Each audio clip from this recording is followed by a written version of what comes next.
السلام علیکم دوستوں، ہم پڑھ رہے ہیں حنین یوسف کی ہوم گرل نمرہ احمد کے قلم سے۔ سٹارٹ کرنے سے پہلے آپ سے ایک ہی بات کہوں گی کہ میری آڈیو کو لائک کریں، شیئر کریں اور چینل کو سبسکرائب کریں اور بیل آئیکن کو پریس ضرور کیا کریں تاکہ میری ہر نئے آنے والی آڈیو اب تک پہنچ سکے۔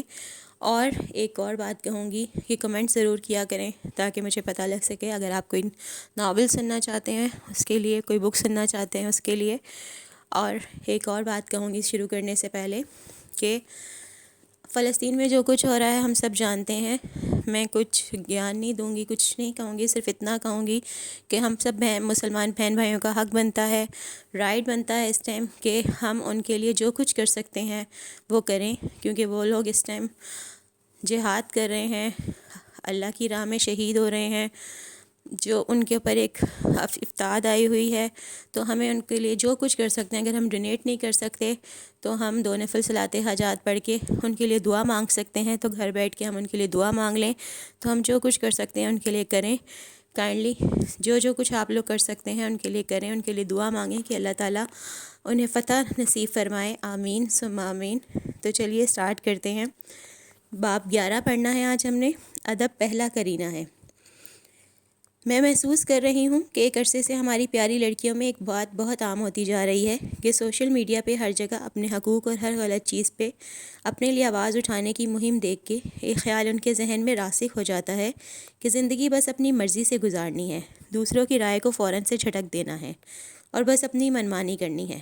جو آپ کو ٹھیک لگے وہی ٹھیک ہے، جو آپ کو غلط لگے آپ کو کوئی ضرورت نہیں ہے ایسے شخص کو ٹالریٹ کرنے کی۔ بس اپنی کرو، اپنے لیے جیو، اپنے آپ پہ محنت کرو۔ ایک حد تک تو یہ باتیں درست ہیں، اس لیے کہ واقعی ہم سب کو اپنے سیلف کانفیڈنس اور اپنی ذات کے اوپر بہت محنت کی ضرورت ہے، لیکن اگر یہ باتیں حد سے بڑھ جائیں تو یہ ہمیں نقصان دیں گی۔ جس معاشرے میں اور آپ رہتے ہیں وہاں سرکش باتوں سے نہ گھر بستے ہیں، نہ آپ کو لانگ ٹرم میں فائدہ ہوگا۔ اگر آپ ہر چیز میں منہ پھٹ ہو جائیں گی، دوسروں سے کنارہ کش ہو جائیں گی، کسی بات پہ صبر کرنا نہیں سیکھیں گی، تو پھر وہ صبر پہ اجر کے وعدوں کا کیا ہوگا؟ وہ اللہ تعالیٰ کی مدد، وہ کسی کو درگزر کرنے کا انعام، کسی اور کے لیے تکلیف اٹھانے کا ثواب اور ادب آداب کے اچھے بدلے کا کیا ہوگا؟ اگر صرف اپنی مرضی سے جینا ہے تو پھر اللہ نے دنیا میں پیدا کیوں کیا؟ جنگل میں کر دیتا جہاں ہم جانوروں کی طرح جی چاہتا منہ اٹھا کے چل دیتے۔ دیکھیں، اگر تو آپ کوئی بہت ہی آزاد خیال خاتون ہیں جن کے نزدیک آپ کی ان باتوں کی کوئی اہمیت نہیں ہے، تو میری کتاب آپ کے لیے نہیں ہے۔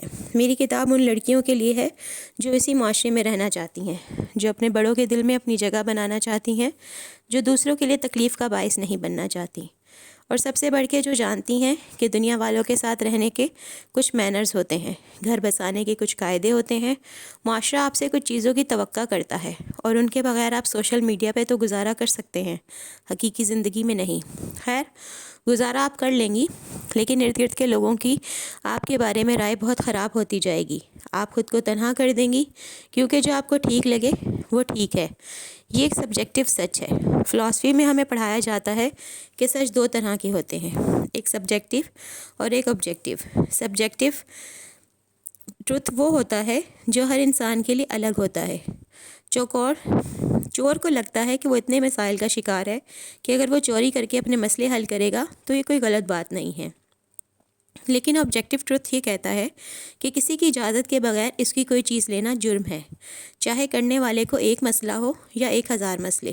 ہم مسلمان ہیں، ہم آبجیکٹیو سچ کو مانتے ہیں، سب کے لیے سچ ایک ہے، قانون برابر ہے، ہماری مرضی سے قوانین نہیں بدل سکتے، ہم ادب آداب کا فیصلہ نہیں کر سکتے، جو آداب ہیں وہی ہیں جو رائج ہیں، جو معروف ہیں۔ بڑوں کے سامنے اونچی آواز میں جھڑک کے بات کرنا غلط ہے، پھر چاہے آپ کی بات کتنی ہی درست کیوں نہ ہو۔ اس بات کو اگر آپ جسٹیفائی کرتے ہیں تو یہ کتاب آپ کے لیے نہیں ہے۔ استادوں کے نام رکھنا اور ان کے پیچھے ان کا مذاق اڑانا غلط ہے، لیکن اگر آپ سمجھتے ہیں کہ یہ کول ہے اور یہ آپ کی یونیورسٹی میں سب کرتے ہیں اور یہ استاد تو آپ سے عمر میں 5 سال ہی بڑے ہیں، تو یہ کتاب آپ کے لیے نہیں ہے۔ یہ کتاب ان لڑکیوں کے لیے ہے جو اپنے مینرز کو مزید بہتر بنانا چاہتی ہیں۔ جب سے ہم بڑے ہوئے ہیں ہمارا آدھا دن ٹیچرز کے ساتھ گزرتا آیا ہے، اسکول ٹیچرز، اکیڈمی ٹیچرز، قاری صاحب، ٹیوشن کے لیے گھر آنے والے ٹیچرز وغیرہ وغیرہ۔ ان میں سب سے زیادہ برے ہمیں قاری صاحب لگا کرتے تھے۔ وہ آتے بھی عین دوپہر کے وقت تھے جب ہم تھک کے اسکول سے آتے تھے۔ ان کے آنے سے آدھا گھنٹہ پہلے ان کے نہ آنے کی دعائیں شروع ہوتی تھیں۔ قرآن پڑھنا سب سے مشکل لگا کرتا تھا۔ اب اس عمر میں آ کے معلوم ہوا کہ یہی تو ساری آسانیوں کا راستہ ہے، اسی سے گزر کے تو ہم ہر مرحلہ آسان ہوتا ہے۔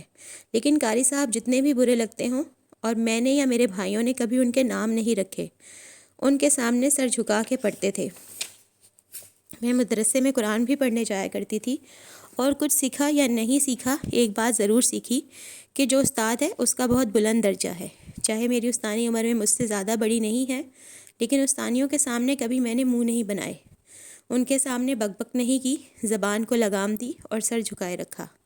آپ اگر زندگی میں کسی چیز سے فائدہ اٹھانا چاہتے ہیں تو اس کا ادب شروع کر دیں۔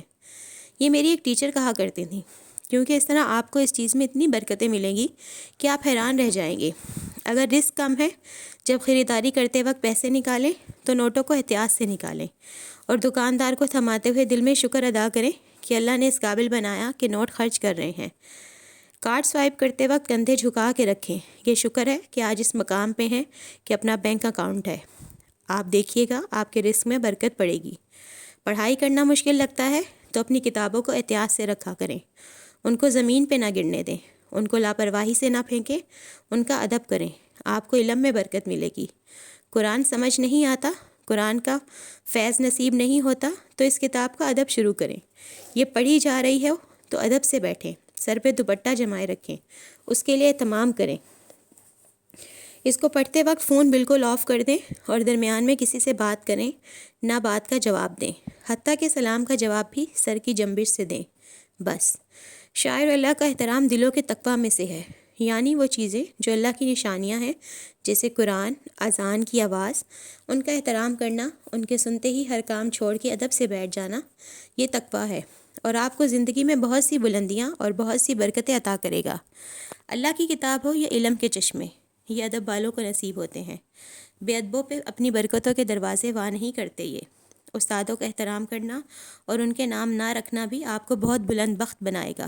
میری ایک ٹیچر تھیں جنہوں نے مجھے ہمیشہ بیک بینچر سمجھا اور کبھی مجھ سے کوئی خاص نرم رویہ نہ رکھا، لیکن جب بھی بعد میں کسی محفل میں ان سے ملی، انہوں نے ہمیشہ فخر سے مجھے دیکھا۔ جب میں نے بورڈ میں ٹاپ کر لیا تھا، وہ ہر جگہ بتاتی تھیں کہ یہ میری اسٹوڈنٹ ہے۔ میں نے بھی ہر جگہ فخر سے تعارف کرایا کہ یہ ہیں میری ٹیچر جن کی وجہ سے میں نے بورڈ ٹاپ کیا۔ حالانکہ اس میں ان کا کمال بہت ہی کم تھا، لیکن یہ آداب ہوتے ہیں، یہ مینرز ہوتے ہیں جو انسانوں کو اچھے اور برے کی کیٹیگری میں تقسیم کرتے ہیں۔ میں جس مدرسے میں قرآن کی تعلیم لینے جاتی تھی، وہاں ہمارے ٹیسٹ بھی ہوتے تھے۔ ٹیسٹ کو چیک کر کے نمبر لکھ کے مدرسے والی باجی ہمیشہ ساتھ ایک دعا لکھا کرتی تھیں، اللہم بارک لک فی علمک، کہ اللہ آپ کے علم میں برکت دے۔ ایک دفعہ میں نے دیکھا کہ ایک لڑکی اپنا ٹیسٹ لیے ان باجی سے جھگڑ رہی ہے کہ آپ نے مجھے 99 نمبر دیے، حالانکہ میرے پورے 100 آنے چاہیے تھے۔ اس نے ان سے اتنی بحث کی کہ حد نہیں۔ میں کسی کام سے اسٹاف روم میں گئی تو میں نے دیکھا کہ وہی باجی ایک سینئر ٹیچر سے پریشانی سے کہہ رہی تھیں کہ میں نے اس بچی کو درست مارکس دیے تھے، ایمانداری سے دیے تھے، بات قرآن کے ٹیسٹ کی ہے، اس کا نمبر یہاں سے نہیں بڑھتا، میں اب کیا کروں؟ سینئر ٹیچر نے فوراً سے کہا، آپ سوچ کیوں رہی ہیں؟ آپ فوراً اس کا ایک نمبر بڑھائیں، اس کو پورے 100 نمبر دیں اور اپنی دعا پین سے کاٹ لیں، بات ختم۔ اس بات نے میرے جسم کے رونگٹے کھڑے کر دیے، روح تک کانپ گئی۔ استادوں سے نمبر لینے کے بجائے ان کی دعا لینی چاہیے۔ میں نے کبھی کالج میں کسی ٹیچر کے پیچھے اس کا مذاق نہیں بنایا، حالانکہ کالج میں یہ بہت عام ہے۔ سیم کو میں دیکھتی ہوں، جب سے وہ یونیورسٹی جانے والا ہوا ہے وہ ویسے ہی کرتا ہے۔ اس کو منع کرو تو کہتا ہے کہ ہماری یونیورسٹی میں سب ایسے ہی کرتے ہیں، ہمارے ٹیچرز خود اتنے بدتمیز ہیں، ہمارے ٹیچرز ایسے ہیں ویسے ہیں، وہ اسی قابل ہیں کہ ان کے نام رکھے جائیں۔ میں اس کی اس بات سے اتفاق نہیں کرتی۔ استاد استاد ہوتا ہے، بھلے وہ اچھا ہے یا برا۔ اگر وہ آپ کے ساتھ ناانصافی کر رہا ہے یا آپ کو بلی کر رہا ہے یا کسی طرح آپ کو ابیوز کر رہا ہے تو وہ ایک الگ کیس ہے، لیکن یہ اساتذہ کے نام رکھنا، ان کا مذاق بنانا اور ان کا ادب نہ کرنا، یہ کسی لحاظ سے جسٹیفائی نہیں کیا جا سکتا۔ اور سب سے اہم چیز، استاد کی غلطی نکالنا بھی یہ غلطی ہے۔ اگر بھری کلاس میں استاد کے منہ سے کوئی بات نکل جاتی ہے جو آپ کے خیال میں غلط ہے، یا ان کا کوئی ایسا سیاسی ویو جس سے آپ اختلاف کرتے ہیں، تو خدارا ان سے بحث مت کیا کریں۔ استادوں سے جیتنے کی خواہش کرنا افسوسناک ہے، ان کی دعا لیا کریں، یا اگر جیتنا ہے تو علم میں جیتیں، وہ اس سے خوش ہوں گے۔ ایک اور چیز جو بہت اہم ہے وہ ہے اسکول، کالج اور یونیورسٹی وغیرہ سے چلے جانے کے بعد کبھی اساتذہ سے مل جائیں تو یا تو ہم لوگ اگنور کر دیتے ہیں کیونکہ ہم یونیفارم میں نہیں ہوتے، اور اب انہوں نے ہمیں گریڈز نہیں دینے ہوتے، اس لیے ہم ان سے نارمل طریقے سے بات کرتے ہیں۔ ایسے نہ کیا کریں۔ آپ کو کسی محفل یا بھرے بازار میں بھی اگر آپ کا استاد نظر آ جائے تو بھلے اس نے اپنے وقت میں آپ کو سزائیں دی ہوں، یا پیرنٹس کو شکایت لگائی ہو، یا آپ کی بیالوجی کی بک سے رسالہ پکڑا ہو، آپ اگر ایک باادب انسان ہیں تو آپ فوراً ان کے پاس جائیں، ان کو سلام کریں، ان سے خوشی سے ملیں اور ان کو یہ احساس دلائیں کہ آپ کے دل میں ان کے لیے بہت ادب ہے، بہت احترام ہے، اور آپ آج جو کچھ بھی ہیں ان کی وجہ سے ہیں۔ کسی استاد کو اس کے دوستوں کے ساتھ کسی جگہ پر اگر اپنا اسٹوڈنٹ مل جائے اور وہ اسٹوڈنٹ اپنے استاد سے یوں بات کرے گویا استاد اس کا پیر مرشد ہے، تو سوچیں استاد کتنی دعائیں دے گا، کتنا خوش ہوگا۔ اور یہ ہو نہیں سکتا کہ آپ کی شخصیت بنانے میں استاد کا ہاتھ نہ ہو۔ ابھی آپ کو نہیں لگے گا، لیکن ان کی کہیں کوئی ایک بات بھی اگر زندگی میں آپ کے کام آئی ہے تو بس اس نے آپ کو خرید لیا ہے۔ یوں اپنے بڑوں کو خوش کرنے، ان کا مان رکھنے میں انسان کے کتنے پیسے خرچ ہوتے ہیں، ہاں کتنی انرجی لگ جاتی ہے۔ والدین کی عظمت میں کوئی لمبا مضمون نہیں لکھنا چاہتی، لیکن میں کچھ ایسے اہم پوائنٹس کو اٹھانا چاہتی ہوں جو آج کل کی اولادیں اگنور کر دیتی ہیں۔ جب امی ہمارے موبائلوں کو لان تان کرتی ہیں، جب امی ہمیں ایک سیکنڈ کے لیے فارغ بیٹھے دیکھ کے کام کہہ دیتی ہیں، جب ابو بات بات پہ پوچھتے ہیں کہ ہم کیا کر رہے ہیں، جب کسی دوست سے زیادہ دوستی کرنے پہ امی ابو ٹوک دیتے ہیں، جب یوں لگتا ہے کہ وہ ہر وقت ڈانٹتے ہیں، ہر وقت تفشیش کرتے ہیں، ہر وقت ہماری پرسنل اسپیس سلب کرتے ہیں، تو ایسے موقع پہ وہ والدین کے سامنے اف نہ کہنے والی آیات بھولنے لگتی ہیں، وہ کسی اور زمانے کی باتیں لگتی ہیں۔ امی کو ٹوکنا اور جھڑکنا لازمی لگتا ہے کیونکہ اس کے بغیر امی کی کوئی بات سمجھ نہیں آتی۔ امی ابا کا ہر کام کرنا مشکل لگتا ہے۔ ایسے میں کچھ باتیں ہیں جو ہم سب کو یاد رکھنی ہیں۔ امی ابا آپ کو کبھی آپ کی پرسنل اسپیس نہیں دیں گے، امی ابا کبھی نہیں بدلیں گے۔ یہ اسی طرح اپنی آخری عمر تک آپ کو بات بات پہ آواز دیں گے، بات بات پہ کام کہیں گے، بات بات پہ ٹوکیں گے۔ ان کو آپ کے دوست کبھی اچھے نہیں لگیں گے، ان کو آپ کا ہر وقت فون پہ رہنا اچھا نہیں لگے گا۔ ان باتوں کو آج ذہن میں لکھ کے رکھ لیں، یہ نہیں بدلنے والے۔ اور جیسے جیسے ہم جوان اور یہ بوڑھے ہوتے جائیں گے، یہ بچے بنتے جائیں گے۔ کبھی دیکھا ہے چھوٹے بچوں کو اپنی ماؤں کے ساتھ بات بات پہ سوال کرتے ہیں، بات بات پہ بگڑ جاتے ہیں، اچھے بھلے کھیلتے کودتے رونے لگ جاتے ہیں، ہر چیز پوچھتے ہیں مگر پیارے لگتے ہیں۔ بڑوں کا مسئلہ یہ ہے کہ جب ان کے چہرے پہ جھریاں آ جائیں تو یہ بوڑھے پھر پیارے نہیں لگتے، اریٹیٹ کرنے لگتے ہیں۔ اور میں آپ کو لکھ کے دے رہی ہوں کہ یہ بوڑھے کبھی نہیں بدلیں گے، یہ آپ کو اسی طرح اریٹیٹ کرتے رہیں گے یہاں تک کہ ایک دن یہ خاموش ہو جائیں گے، ان کی آنکھیں بند ہو جائیں گی۔ پھر یہ آپ کو راہداری سے گزرتے دیکھ کے پانی نہیں مانگیں گے، یہ آپ کو رات کو 3 دفعہ چٹکنی چڑھانے نہیں اٹھائیں گے، یہ آپ کو شوگر کی دوا ہر رات بار بار یاد نہیں کروائیں گے، یہ آپ کو فارغ بیٹھے دیکھ کے کام کے لیے نہیں پکاریں گے، یہ رات کو لاؤنج میں خالی کھلی بیٹھ کے آپ کا انتظار نہیں کریں گے جب آپ اپنے کمرے میں موبائل میں سر دیے بیٹھے ہوں گے۔ یہ ایک دن خاموش ہو جائیں گے، ان کی ساری باتیں جو آج بری لگتی ہیں یاد آئیں گی کل، پھر لگے گا کہ تھوڑا بہت صبر کر لیتے تو کیا تھا، پھر سمجھ آئے گی کہ وہ اریٹیٹ نہیں کرتے تھے، وہ تو توجہ مانگتے تھے، وہ آپ سے اور کیا باتیں کرتے، اکانومی ڈسکس کرتے، سیاسی حالات پہ تجزیہ کرتے۔ چلو ابو تو پھر بھی سیاسی حالات پہ بات کر لیتے، امیاں عموماً سادی ہوتی ہیں، وہ آپ سے اور کیا بات کریں، کس طرح آپ کی توجہ مانگیں۔ میں نے ایک کال پڑھا تھا کہ والدین کے ساتھ ایسے رہو جیسے کوئی خریدا ہوا غلام ہوتا ہے، سر جھکا کے کسی بات پہ اف نہ کرتے ہوئے، ہر بات پہ جی بسم اللہ کرتے ہوئے۔ میرے ایک جاننے والے 2 بھائی ہیں، بہت ہی برے مالی حالات تھے ان کے، پھر ان کے والد بیمار پڑ گئے۔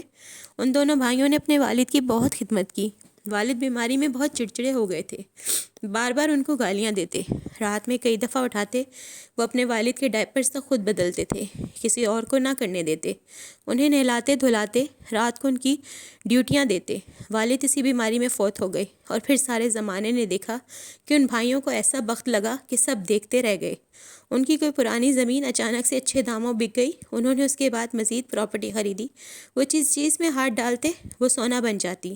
دونوں بھائیوں نے اپنے گھر الگ الگ گھر بنا لیے، وہ ابھی تک نعمتوں سے مالا مال ہیں، حالانکہ دونوں اتنے لائق نہیں تھے، بس ان کو بخت لگ گیا۔ میں سوچتی ہوں ان کے والد تو سارا دن ان کو گالیاں دیتے تھے کہ ان کا ذہنی توازن بھی درست نہ رہا تھا، پھر ان کو کس کی دعا لگی ہوگی؟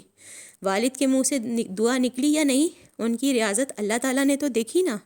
ان کی خوشحالی دیکھ کے ہر شخص کہتا ہے کہ ان دونوں نے اپنے باپ کی بہت خدمت کی تھی، ان کو اللہ نے دنیا میں اجر دیا ہے، شاید اس لیے کہ دوسرے ان سے سیکھیں، اور یہ بالکل سچا واقعہ ہے۔ آپ کو مغرب زدہ طبقہ سکھائے گا کہ سب کو اپنی لمٹ میں رکھو۔ والدین کو بھی بتاؤ کہ بات ہمیں آپ کی پسند نہیں ہے، یہ آپ کی حد ہے کہ آپ نے کراس نہیں کرنا۔ پھر اجر کے سارے وعدوں کا کیا؟ پھر صبر کے انعام کا کیا؟ پھر اللہ نے کیوں ہمیں ریاضتیں اور مشقتیں جھیلنے کو کہا تھا؟ سو جان لیں کہ والدین کے آگے غلام کی طرح رہنے ہی میں دنیا آخرت کی کامیابی ہے۔ دنیا میں بھی آپ کو بخت لگے گا اور آخرت میں بھی آپ اللہ کو منہ دکھا سکیں گے۔ ہاں، وہ جو نعمت آپ نے ہمیں والدین کی صورت میں دی تھی، اس نعمت کی ہم نے قدر کی، اس کا خیال رکھا، اور جس وقت اسے اپنے پاس سے آپ کے پاس کے لیے رخصت کیا وہ ہم سے راضی تھے۔ اس لیے امی ابو کی بات جب بھی بری لگے، یاد رکھیں کہ یہ چلے جائیں گے، ان کو آپ نے اپنے سے راضی رکھنا ہے۔ بھائی کہتا ہے، حنین ہمارا فرض یہ ہے کہ امی جب بھی ہم سے ناراض ہوں ہم ان کو منائیں، اب ہم صحیح ہوں یا امی غلط ہوں، ہم نے امی کو منانا ہے۔ جن کے والدین نہیں ہوتے وہ ترستے ہیں کہ کوئی انہیں فارغ بیٹھے دیکھ کے اٹھائے، کوئی انہیں نصیحت کرے، کوئی انہیں کام کہے، کوئی انہیں سمجھائے۔ جن کے ہوتے ہیں وہ یہ نہیں سوچتے کہ یہ ایسی نعمت ہے جس کے بارے میں اللہ پوچھے گا مجھ سے اور آپ سے۔ ایک بڑے دن اللہ پوچھے گا کہ بتاؤ، جب دنیا میں نے بہت سے بچوں کو بن ماں باپ کی زمین پہ پلنے دیا، کسی کے ماں باپ کو اس کی آنکھوں کے سامنے اس سے لے لیا، کوئی کشمیر کوئی فلسطین میں اپنے ماں باپ کو اپنے سامنے بچھڑتے دیکھے گیا، کسی کے بیماری سے گئے تو کسی کے قسمت سے، ایسے میں تمہیں میں نے ماں اور باپ دونوں دیے یا ان میں سے کوئی ایک دیا، تم جو بہت پریویلیج تھے، تم جو بہت بلیسڈ تھے، تم نے ان دو بوڑھوں کے ساتھ کیا کیا؟ انہوں نے تمہیں کام کہا اور تم نے ماتھے پہ تیوری چڑھائی، انہوں نے تمہیں موبائل سے اٹھایا تو تمہارے پاس اتنا وقت نہیں تھا کہ سر اٹھا کے ان سے توجہ سے ان کی بات سن سکو، انہوں نے تمہیں جھڑک دیا تو تم نے آگے سے زبان درازی کی، ان کی بات نہیں مانی۔ ہم یہ کیوں نہیں سوچتے کہ ایک دن اللہ پوچھے گا کہ ہاں بتاؤ میری نعمت کے ساتھ کیا سلوک کیا تم نے؟ وہ تمہیں اریٹیٹ کرتے تھے اور تمہارے دوست تمہیں اریٹیٹ نہیں کرتے، ان کو بھی تو برداشت کرتے ہو، پھر میری اتنی بڑی نعمت کو کیوں نہیں کر سکے برداشت؟ میں یہاں والدین کے لیے بھی ایک نصیحت کرنا چاہوں گی، وہ یہ کہ مجھے کوئی نصیحت نہیں کرنی، میں بالکل بھی والدین کو نہیں کہوں گی کہ اپنے بچوں سے نرمی کریں، ان کو کھلا چھوڑ دیں، ان کو سپیس دیں، میں یہ کہنا ہی نہیں چاہتی، کیونکہ والدین کو تبدیل نہیں کیا جا سکتا، یہ آپ کو اور مجھے ہی ان کو سمجھنا ہے کہ وہ بوڑھے ہو رہے ہیں، ان کی جھریاں اور بیماریاں بڑھ رہی ہیں، وہ اگر چڑچڑے اور انسیکیور ہیں تو اس لیے کہ بڑھاپا انسان کو ایسا کر دیتا ہے۔ جب آپ 30 کا فگر عبور کریں گے تو آپ بھی ایسے ہو جائیں گے، اور آپ تو ابھی سے ہی چڑھنے لگے ہیں، ہم تو ان سے بھی اگلی حالت میں چلے جائیں گے۔ یاد رکھیں، ہم میں سے اکثر لوگ آخر میں اپنے والدین کا پرتو ہی بن جاتے ہیں، ہمارے اندر تو ابھی سے صبر کی کمی ہے، جانے آگے کیا ہوگا۔ اس لیے اپنے والدین کو ہم نے اف نہ کہنا سیکھنا ہے، ان کی ہر بات پہ جی امی ایسے ٹھیک ہے کرنا سیکھنا ہے، ان کے ہر حکم پہ جی ابو جیسے آپ کہہ رہے ہیں ویسے کر لینا سیکھنا ہے۔ میں یہ نہیں کہہ رہی کہ شادی اور کیریئر کا انتخاب وغیرہ بھی ان کی مرضی سے کریں، یہ انسان کی پرسنل چوائسیز ہوتی ہیں، لیکن اس پہ ان سے لڑنا یا ان کو ناراض کرنا، ان سے اچھے سے بات کرنی ہے اور اچھے سے بات سمجھانی ہے۔ اللہ نے والدین کے سامنے اف نہ کرنے کو اس لیے کہا ہے کہ اف کرنے کے موقع آئیں گے، صبر انسان کھوئے گا والدین کے سامنے۔ اللہ نے بنایا ہے ہم انسانوں کو، اس کو معلوم ہے کہ ہم جب بوڑھے ہو رہے ہوتے ہیں تو ہمارا مزاج بدل رہا ہوتا ہے، والدین کے مزاج بھی عجیب ہوتے جائیں گے، یا زیادہ چڑچڑے ہو جائیں گے یا زیادہ نرم، جو بھی ہیں جیسے بھی ہیں ان کو ویسے ہی قبول کرنا ہے، ان کے آگے اف نہیں کرنی۔ کبھی اپنی امی ابا سے پوچھیں کہ وہ اپنے والدین کے سامنے کیسے تھے۔ 21ویں صدی سے پہلے لوگ باادب ہوا کرتے تھے، وہ آپ کو بتائیں گے کیسے وہ لوگ اپنے ماں باپ کے منہ کو دیکھا کرتے تھے۔ ماں ناراض ہوتی تو حلق سے نوالا نہیں اترتا تھا، ابا جی کی ایک آواز پہ بھاگے چلے آتے تھے، تب بھرے صحن میں تایا ابو اپنے بچوں کے ساتھ بھتیجوں کو ڈانٹ دیتے تو کوئی برا نہیں مناتا تھا۔ صحن بڑے تھے اور دل بھی۔ اب زمانہ بدل گیا ہے۔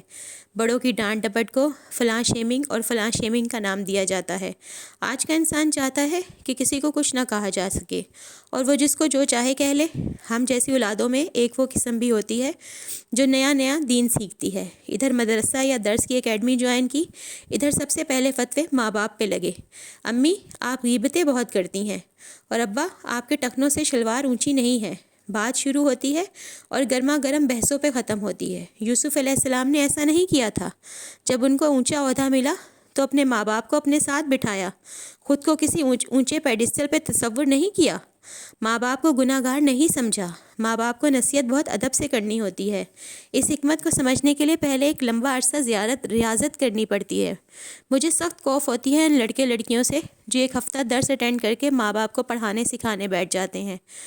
آپ کا دین نظر آنا چاہیے آپ کے اخلاق میں، آپ کی نگاہ اور آپ کی سچائی میں۔ آپ کی زبان کو کچھ عرصہ خاموش رہنا چاہیے۔ والدین آپ کی تب بات سنیں گے جب دیکھیں گے کہ دین نے میرے بیٹے کو ایک بہتر انسان بنایا ہے، یہ نرم ہو گیا ہے، لڑتا نہیں ہے، اس کا اخلاق اچھا ہو گیا ہے۔ ورنہ اگر دین آپ پہ ایسی بجلی کی طرح گرا ہے جو ارد گرد سب کو بھسم کر رہی ہے تو ایسے دین کا کوئی فائدہ نہیں۔ ماں باپ کا دل دکھا کے اور ان کا مان توڑ کے کی جانے والی نصیحت سے بہتر ہے کہ انہیں نصیحت نہ کی جائے۔ والدین سارا وقت تکلیف میں ہوتے ہیں، خصوصاً امی۔ جب ہم چھوٹے تھے تو ہمیں پیدا کرنے کے زخم ابھی نہیں بھرے تھے۔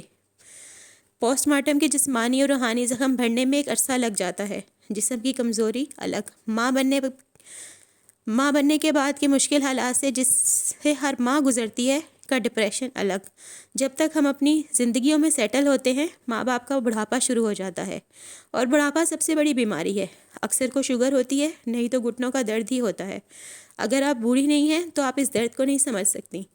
بعض عورتوں کو یہ موٹاپے کے باعث ہوتا ہے کیونکہ گھٹنوں پہ زور پڑتا ہے، بعض کو ہڈیوں کے 101 مسائل کی وجہ سے، مگر یہ گھٹنوں کی تکلیف اور شوگر، بلڈ پریشر اب ہر گھر میں عام ہے۔ صرف گھٹنوں کے مسئلے کو لے لیں، گھٹنوں کا درد ایسا ہوتا ہے کہ یہ ہر وقت ہوتا رہتا ہے۔ جب بھی ان پہ زور پڑے اور یہ حرکت کریں تو درد کرنے لگتے ہیں۔ صرف لیٹے ہوئے درد نہیں ہوتا، مگر ماؤں کو لیٹنا کہاں نصیب ہوتا ہے۔ ایسے میں جب کہ ماں سارا وقت درد کا شکار ہے، اگر وہ چڑچڑی ہے یا بہت زیادہ ٹوکتی ہے تو خیر ہے، ہمارا فرض ہے اس کو سننا، ہمارا فرض ہے اس کی بات کا برا نہ ماننا۔ ایک چیز ایسی ہے جس میں آپ ماں باپ کی نہ مانیں گے نہ ان کی سنیں گے، بلکہ اس میں آپ ان کے ساتھ سختی بھی کر سکتے ہیں، اور وہ ہے ان کی صحت، ان کو واک کروانا، اور شوگر، اگر ان کو شوگر ہے تو میٹھا نہ کھانے دینا آپ کی ذمہ داری ہے۔ میری امی کو شوگر ہے اور ان کی کوشش ہوتی ہے کہ جتنا میٹھا کھا سکتی ہیں کھائیں، بہانے سے میٹھا بنا لیتی ہیں۔ محرم کا زردہ تو کبھی سفر کی چوری، بندہ پوچھے محرم میں پلاؤ بنا لیں، مگر نہیں، میٹھا ضرور بنانا ہے، اور جب پوچھو تو آرام سے کہہ دیتی ہیں تم بچوں کے لیے بناتی ہوں، حالانکہ سب کو معلوم ہے کہ اصل میں اپنے لیے بناتی ہیں۔ ذیابطیس کا مسئلہ یہ ہے کہ اس سے میٹھے کا شوق مزید پیدا ہو جاتا ہے۔ اپنے والدین کا میٹھا کنٹرول کروائیں، چاہے ان کو شوگر نہ بھی ہو، اس کے لیے کریں سختی نرمی جو بھی کرنی ہے، کیونکہ شوگر بیماریوں کی جڑ ہے، یہ گردے، نظر، حتیٰ کہ ٹانگیں تک گوا دیتی ہے۔ والدین، استاد، اچھے لوگ یہ قسمت سے ملتے ہیں، سب کو نہیں ملتے، اور ان کے بارے میں حساب لیا جائے گا۔ اس لیے آپ نے اور میں نے ابھی سے اس حساب کی تیاری کرنی ہے۔ وقت کم ہے اور مقابلہ طویل ہے۔ تو دوستو، یہ تھی آج کی ایپیسوڈ، بہت ہی ایموشنل ایپیسوڈ تھی۔ میں اللہ تعالیٰ سے یہی دعا کرتی ہوں اللہ تعالیٰ ہم سب کے ماں باپ کو سلامت رکھے، اور جن کے ماں باپ اس دنیا میں نہیں ہیں اللہ تعالیٰ ان کو جنت میں اعلیٰ مقام عطا فرمائے، اور ہم سب کو اپنے ماں باپ کا ادب و احترام کرنے کی توفیق عطا فرمائے، آمین۔ امید کرتی ہوں آپ کو میری آڈیو اچھی لگی ہوگی۔ اگر آپ کو میری آڈیو اچھی لگی ہے تو میری آڈیو کو لائک کریں، شیئر کریں، اور میرے چینل کو سبسکرائب کریں۔ سبسکرائب ضرور کیا کریں، آپ کا ایک سبسکرائب کسی کی زندگی بدل سکتا ہے۔ دعاؤں میں یاد رکھیے گا، کل پھر ملیں گے۔